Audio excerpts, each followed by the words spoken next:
ఎక్కాలో నాకు ఎవరు నేర్పించారో తెలుసా? కావాలంటే ప్రదీప్ అన్నయ్యని అడగండి. బాబు తను నాకు చాలా సహాయం చేశాడు. ప్రదీప్ అన్నయ్య చాలా మంచివాడు. మీరంటే తనకి చాలా ఇష్టం, కానీ తనకి భయం కూడా ఉంది. ప్రదీప్ అన్నయ్య మీద ఇంకా కోపడకండి బాబు. తన తప్పును క్షమించేయండి. క్షమిస్తారు కదూ? తను చేసింది చిన్న తప్పేం కాదు గంగా. నీకు అసలేం తెలియనప్పుడు అందులో నువ్వు జోక్యం కలగజేసుకోవద్దు.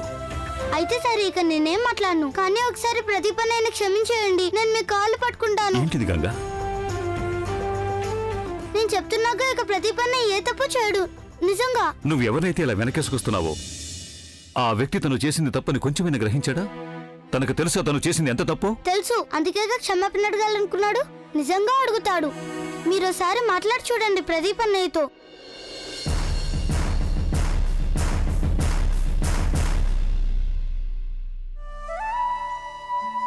నన్నేం చేయమంటావు మాధవి?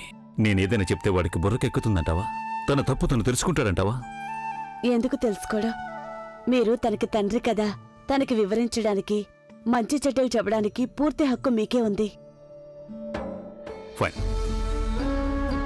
నేను స్టడీ రూమ్లో ఉంటాను. వాడిని ఎక్కడికి పంపించు.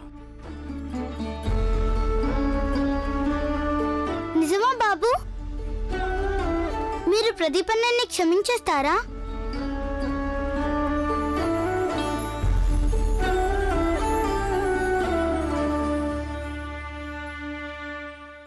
ఇదంతా ఆ గంగ వల్లే జరిగింది. చాలా చెడ్డ పిల్లతను.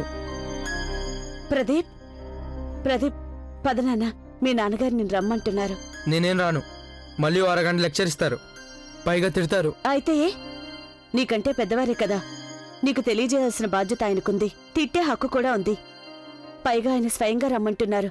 బహుశా క్షమించేస్తారేమో. నాన్నగారు రమ్మన్నప్పుడు వెళ్ళాలి కదా నువ్వు. ఒక పంచేయి, నీ 2 చేతులు జోడించి తలదించుకుని క్షమాపణ అడుగు. ఆయన నీ తండ్రే కదా, క్షమించేస్తాడు. సరేనా? వెళ్ళు వెళ్ళు నాన్న, వెళ్ళు. వెళ్ళరాదా అన్నయ్య? ప్లీజ్, ఒక్కసారినే కదా, చెప్పేచ్చు కదా. మళ్ళీ తిడితే? తిడితే తిట్లు పడు.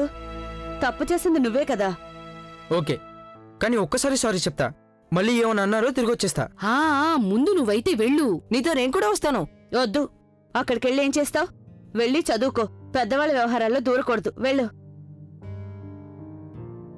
ఇదిగో ప్రదీప్, నాన్నగారితో నువ్వు వాదించుకో. ఆయన ఏం చెప్తాడు. కోడలా నువ్వుండు. పద నాన్నా. వర్మగారు, ఎప్పుడు జరుగుతుంది అలాగా? ఇంకా కాసేపట్లో పేలొచ్చు. మీరు కాస్త పరిస్థితులు గమనిస్తూ ఉండండి. నేనెప్పుడు లోపలికి రావాలో అది మాత్రం చెప్పండి. వెంటనే వచ్చేస్తాను. ఆపద్బాంధవుళ్ళ. సరేనండి. తన ముద్దుల కొడుకు చేసిన ఘన కార్యానికి ఇవాళ మా బావమరిది గారు చాలా పెద్ద పరిహారమే చెల్లించాల్సి ఉంటుంది. వారి ఆదర్శాలు, నియమాలు, నిబంధనలు అన్నీ దీంతో కాలిపోక తప్పదు.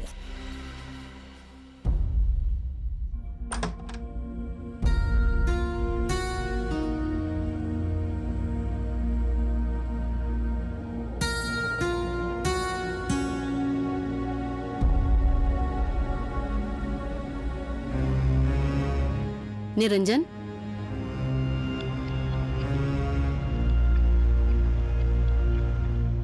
ఏం చెప్పాలో చెప్పు నాన్నగారికి. నాన్నగారు, అది నేను చెప్పు నాన్నా. కంగారు పడతావెందుకు? ఆయనేగా నేను మాట్లాడడానికి రమ్మన్నారు. నాన్నగారు, నేనేం చెప్పాలనుకుంటున్నానంటే,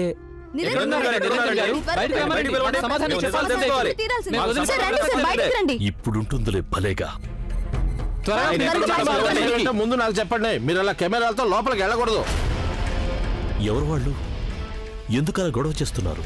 మీరు పిలవండి నిరంజన్ గారిని బయటికి. చూడండి బాబు గారు, వీళ్ళు ఏమిటి ఏమైంది? సార్, మేమంతా పత్రికా విలేకరులం. మేము న్యూస్ పేపర్ కోసం, న్యూస్ ఛానల్ కోసం మీతో కొంచెం మాట్లాడాలి.